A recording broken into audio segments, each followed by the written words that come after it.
প্রিয় ছাত্রছাত্রী, আজকে আমি তোমাদেরকে এই ভিডিওর মাধ্যমে ক্লাস 6 এর ভূগোলের যে সমস্ত প্রশ্নগুলো দেওয়া আছে থার্ড সামেটিভের জন্য অর্থাৎ তৃতীয় পর্যায়ক্রমিক মূল্যায়নের জন্য স্কুল নম্বর 2 এবং পেজ নম্বর 311 যেখানে যে সমস্ত প্রশ্নগুলো আছে সমস্ত প্রশ্নের উত্তর আমরা আলোচনা করবো এই 2 নম্বর স্কুলের। তোমরা ভিডিওটা শুরু থেকে শেষ অবধি অবশ্যই দেখবে। আর চ্যানেল যদি নতুন হয়ে থাকে অবশ্যই চ্যানেলটাকে সাবস্ক্রাইব করে রাখবে পরবর্তী স্কুলগুলোর প্রশ্ন উত্তর পাওয়ার জন্য। এবং এর আগের যে স্কুল ছিল সেটা আমরা আলোচনা করে দিয়েছি, সেই স্কুলের প্রশ্ন তো তোমরা প্লেলিস্ট থেকে পেয়ে যাবে, সেখান থেকে অবশ্যই তোমরা সেই প্রশ্ন উত্তরগুলো দেখে নিও। আর এই প্রশ্ন উত্তর পিডিএফ তোমরা পরবর্তীতে আমাদের টেলিগ্রাম চ্যানেল থেকে পেয়ে যাবে। ডেসক্রিপশনে আমাদের টেলিগ্রাম চ্যানেলের লিঙ্ক দেওয়া আছে, সেখান থেকে তোমরা আমাদের টেলিগ্রাম চ্যানেলে যুক্ত হতে পারবে। 2 নম্বর যে স্কুল, সেখানে দেখো কি বলা হয়েছে। একের দাগে যে প্রশ্নগুলো আছে ম্যাপ পয়েন্টিং, এগুলো আমরা করবো না, আমরা চলে আসবো 2 এর দাগের প্রশ্নতে। সঠিক উত্তরটি নির্বাচন করে লেখো। 18টা প্রশ্ন আছে, 1 নম্বর করে এখানে 18 নম্বর দেওয়া হয়েছে।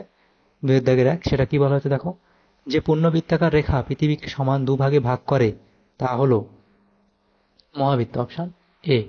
এরপরে আছে পৃথিবী আবর্তন করছে পশ্চিম থেকে পূর্বে, অপশন বি।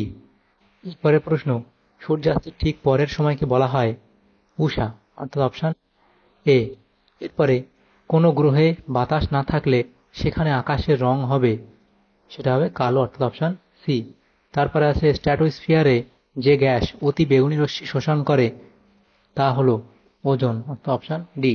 এরপরে আছে পৃথিবীকে বেষ্টন করে থাকা গ্যাসীয় আবরণকে বলে, পৃথিবীকে বেষ্টন করে থাকা গ্যাসীয় আবরণকে বলে, সেটা হবে বায়ুমণ্ডল, অর্থাৎ অপশন সি।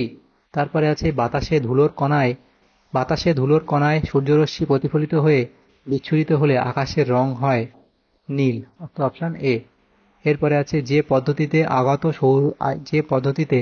আগত সৌররশ্মি ভূপৃষ্ঠকে উত্তপ্ত করে না তা হলো ঘনীভবন, অর্থাৎ অপশন ডি। এরপরে আছে বৃষ্টিপাতের পরিমাপ মাপা হয় যার দ্বারা, তা হলো, এটা হবে অপশন বি, অর্থাৎ রেন গজ। এরপরে শব্দের তীব্রতা পরিমাপ করার যন্ত্রের নাম হলো, এটা হবে ডেসিবেল। ডেসিবেল, যেহেতু ডেসিবেল মিটার হবে এখানে, ডেসিবেল যেহেতু একটা একক বলা আছে, তো এখানে অপশন যেহেতু দেয় সেটা অপশন লিখবে যে অপশন হবে সঠিক উত্তর। এরপরে দেওয়া আছে বায়ু দূষণের ফলে ক্ষতি হয় শিশুদের, বৃদ্ধদের, মহিলাদের, লিখবে সকলের। তাহলে এখানে এমসিকিউ টাইপ যে প্রশ্নগুলো ছিল, আচ্ছা এখানে কটা, 18টা আছে, 11টা হলে পরেরগুলো আছে দেখো। পরের পেজে বলা হয়েছে কি, ভারতের একটি পশ্চিম বাহিনী নদী হলো নর্মদা, অপশন ডি। এরপরে ভারতের দীর্ঘতম হিমবাহ হলো, সেটা হবে অপশন এ, অর্থাৎ সিয়াচেন হিমবাহ। এরপরে পাট হলো, এটা হবে তন্তু জাতীয় ফসল, অপশন এ। এরপরে গম চাষের জন্য প্রয়োজনীয় বৃষ্টিপাত হলো 50 থেকে 100 সেন্টিমিটার, অপশন বি। এরপরে মানচিত্রে কৃষিজমি বোঝাতে যে রং ব্যবহার হয় তা হলো হলুদ, অপশন বি। এরপরে আছে পশ্চিমবঙ্গের অন্যতম আদিবাসী জনজাতি হলো অপশন সি, অর্থাৎ সাঁওতাল। এরপরে কালো মাটি যে ফসল চাষের জন্য উপযুক্ত তা হলো তুলো, অপশন এ। তাহলে এমসিকিউ টাইপ যে প্রশ্নগুলো ছিল সেগুলো হলো। এরপরে দেখো 3 এর দাগের প্রশ্ন কি বলা হয়েছে, এখানে শূন্যস্থান পূরণ করতে দেওয়া হয়েছে। প্রথম প্রশ্ন, অ্যালবেডোর পরিমাণ ড্যাশ শতাংশ, তাহলে লিখবে অ্যালবেডোর পরিমাণ 35%। এরপরে প্রতি বছর ড্যাশ এপ্রিল ধরিত্রী দিবস অর্থাৎ আর্থ ডে পালন করা হয়, তাহলে লিখবে 22 এপ্রিল।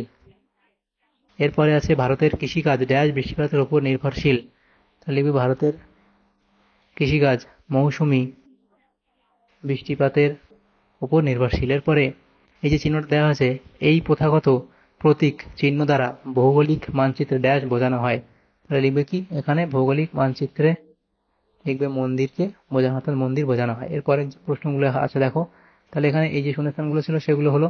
এরপরে বলা হচ্ছে কি, 4 এর দাগের প্রশ্নটা কি আছে, এখানে বাম দিকের সঙ্গে ডান দিক মেলাতে দেওয়া হয়েছে, এদিকে বাম দিক ডান দিক দেওয়া হচ্ছে। 4টে প্রশ্ন 1 নম্বর করে 4 নম্বর দেওয়া হচ্ছে। দেখে বলা আছে গ্রামের মানচিত্র, তাহলে সেটা মিলবে কি, বড় স্কেল মানচিত্র। 2 হচ্ছে কি কফি, সেটা মিলবে কি কর্ণাটক, অপশন ডি। 3 হচ্ছে কি ঝুম চাষ, সেটা মিলবে ভারতের উত্তর পূর্বাঞ্চল। বাংলা ভাষা, সেটা হবে অপশন বি, অর্থাৎ পশ্চিমবঙ্গ।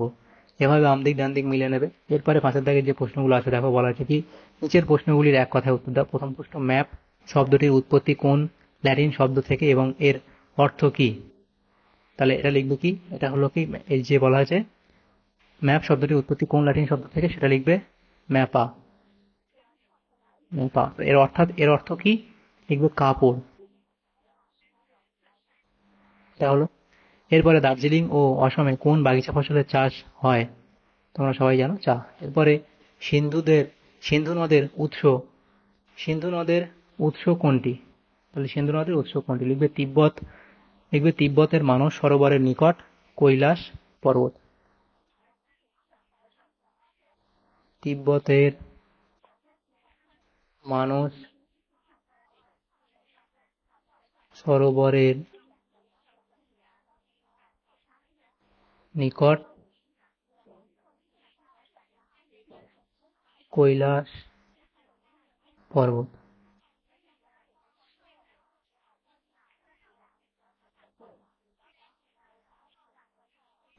চার প্রশ্নে বলা আছে নীলগিরি পাহাড়ের একটি আদিবাসী গোষ্ঠীর নাম লেখো। লিখবে টোডা। এরপরে যে প্রশ্নগুলো আছে দেখো, সেখানে কি বলা আছে? 6 প্রশ্ন, অনধিক 30 শব্দের মধ্যে নিচের প্রশ্নগুলির উত্তর দাও। 2 নম্বর করে দেওয়া আছে, প্রত্যেকটা প্রশ্ন 2 নম্বর করে, 8 নম্বর দেওয়া আছে এখানে। প্রথম প্রশ্ন, কাকে নীল গ্রহ বলা হয় এবং কেন? তাহলে লিখবি পৃথিবীকে নীল গ্রহ বলা হয়, তার কারণ কি সেটা লিখ। এই যে 3টে কারণ দেওয়া আছে লিখে দেবে। এরপরে তাপমণ্ডলের বিভাগগুলি লেখো। উষ্ণমণ্ডল, নাতিশীতোষ্ণ মণ্ডল, হিমমণ্ডল। এরপরে সমতল ভূমিতে প্রচুর মানুষ বসবাস করে, ব্যাখ্যা করো, সেটা লিখবে। এরপরে এই অবধি লিখবে। এরপরে 4 খাদ্য ফসল কাকে বলে সেটা লিখবে এই অবধি। তারপর 7 যে প্রশ্ন দেখো বলা আছে অনধিক 50 শব্দের মধ্যে নিচের প্রশ্নগুলি উত্তর দাও, বিকল্প প্রশ্নগুলি লক্ষণীয়। তো সেখানে দেখো আমাদের 3 নম্বর করে দেওয়া আছে, 4টে প্রশ্ন উত্তর করতে হবে। নেক্সট পেজে আলোচনা করব। জলচক্র চিত্রসহ ব্যাখ্যা করো, সংজ্ঞা তোমরা লিখবে, বর্ণনা করবে। প্যানজিয়া কি? প্যানজিয়া সম্পর্কে লিখবে এবং প্যানজিয়া কি কারণে ভাঙতে শুরু হয় কারণ লিখবে। এরপরে 2 বলা আছে আবহাওয়া ও জলবায়ুর মধ্যে পার্থক্য। এদিকে আবহাওয়া এবং জলবায়ু, তার সংজ্ঞা, স্থান, সময়, প্রভাব এবং পরিবর্তন, এগুলোর উপর ভিত্তি করে পার্থক্য লিখে দেওয়া হয়েছে, তোমরা এখানে লিখে নিও। এরপর 3 প্রশ্নে কি বলা আছে? গঙ্গা নদীর গতিপথ, উৎস, দৈর্ঘ্য, উপনদী, শাখা নদী ও মোহনা লেখো। তাহলে গঙ্গা নদীর গতিপথ, তার দৈর্ঘ্য লিখলে, উৎস কোথায়, গতিপথ, উচ্চগতি, মধ্যগতি, নিম্নগতি, এখানে প্রত্যেকটা দেখো শাখা নদীর নাম টাম দেওয়া আছে, এখানে এ অব্দি লিখে দেবে। এরপরে 4 বলা আছে ভারতের তিনটি জাতীয় দিবসের নাম ও তারিখ সহ লেখো। তাহলে লিখবে 26 জানুয়ারি প্রজাতন্ত্র দিবস, স্বাধীনতা দিবস 15ই আগস্ট, গান্ধী জয়ন্তী 2 অক্টোবর লিখলে। এরপরে প্রশ্ন কি বলা আছে অথবা দিয়ে, পরে প্রশ্ন প্রাকৃতিক মানচিত্র ও রাজনৈতিক মানচিত্র কাকে বলে? তাহলে প্রাকৃতিক মানচিত্র কাকে বলে লিখবে, এবার রাজনৈতিক মানচিত্র কাকে বলে লিখে দিলে। প্রশ্নে বলা আছে কি? অনধিক 80 শব্দের মধ্যে নিচের প্রশ্নগুলি উত্তর দাও। এখানে আমাদের কি 5টা প্রশ্ন উত্তর করতে হবে, এখানে 3টে প্রশ্ন উত্তর করতে হবে, 5 নম্বর করে 15 নম্বর এই বিভাগ থেকে দেওয়া হয়েছে। তো এই প্রশ্নগুলো আলোচনা করবো নেক্সট পেজে। দেখো প্রথম প্রশ্ন, বায়ুমণ্ডলের স্তর বিন্যাস করো এবং প্রত্যেক স্তরে 2টি করে বৈশিষ্ট্য লেখো। তাহলে এখানে প্রত্যেক স্তরের 2টি করে বৈশিষ্ট্য এখানে দিয়ে দেওয়া হয়েছে, লিখে নেবে। এরপরে 2 কি বলা হয়েছে? কি কি কারণে বায়ু দূষণ হয়? তাহলে বায়ু দূষণের প্রাকৃতিক কারণ, তার মধ্যে অগ্নুৎপাত, দাবানল, ধূলিঝড়, জীবদের পচন এবং অন্যান্য কারণ, এবং বায়ু দূষণের মনুষ্য সৃষ্ট কারণ। তাহলে প্রাকৃতিক কারণ এবং এটা মনুষ্য সৃষ্ট কারণ। সেরালি মনুষ্য সৃষ্ট কারণের মধ্যে জনসংখ্যা বৃদ্ধি, বৃক্ষচ্ছেদন, নগরায়ন, কৃষিকাজ, শিল্পায়ন, যানবাহন, গৃহস্থালী বর্জ্য এবং আণবিক বিস্ফোরণ ইত্যাদি পয়েন্ট করে এফডি লিখবে। এরপর অথবা দিয়ে প্রশ্ন ছিল বায়ু দূষণ কমাতে আমরা কি কি করতে পারি? তাহলে বায়ু দূষণ নিয়ন্ত্রণের উপায় 1 নম্বর, গণপরিবহন ব্যবহার, দূষণহীন যানবাহন, কম দূষণকারী ইঞ্জিন, এটা লিখবি ইঞ্জিন, কম দূষণকারী ইঞ্জিন। এরপরে কলকারখানা নিয়ন্ত্রণ। তারপরে দেখো বলা আছে কি বন সৃজন, অপরিচিত শক্তির ব্যবহার ইত্যাদি পয়েন্ট করে লিখবে। 3 প্রশ্নে বলা আছে ভারতের উপদ্বীপীয় মালভূমি অঞ্চলের শ্রেণীবিভাগ আলোচনা, মালভূমি অঞ্চলের বিভাগগুলি আলোচনা করো। তাহলে এখানে আলোচনা করবে যে ভূপ্রাকৃতিক বৈশিষ্ট্য,